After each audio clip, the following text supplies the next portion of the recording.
Wonder when you should restring your racket? Today, we'll skip the obvious, like broken strings, and focus on 4 less obvious reasons you might want to restring. Arm pain, environmental conditions, tension loss, and fraying. First up, arm pain. When strings lose their resilience, it creates a stiff, dead feeling that can be tough on your arm. A freshly strung racket will absorb the shock better upon contact, providing more comfort. Next up are changes in the environment.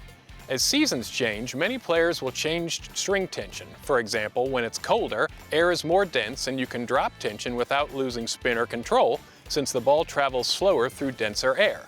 And when it's hotter, the ball can sail a bit, and higher tension will help you keep more spin and control. Some string types are affected differently.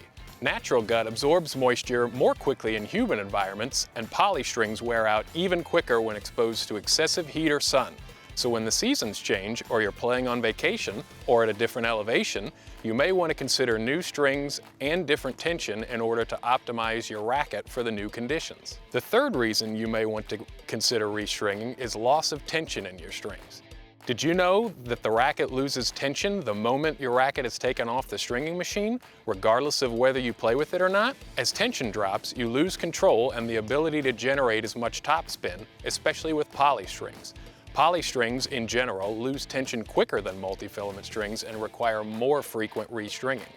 Frequent restringing keeps your racket performing at its best. Lastly, as strings rub together when you hit the ball, friction is created, which leads to grooves at the intersection of the strings in the middle of the racket, called fraying. Fraying occurs when tiny fibers that comprise natural gut or multi-filament strings break down over time.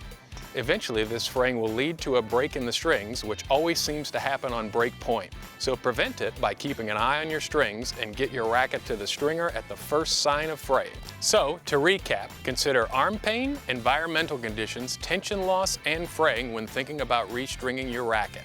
Restringing at regular intervals keeps your racket at peak performance. The old rule of restringing as many times per year as you play per week is a starting point, but if you're noticing any of the issues we covered, it may be time to restring sooner. Unsure about your string health? Bring your racket to Raise Rackets for expert advice and stringing services, or check out our website for more information. Now, serve it up.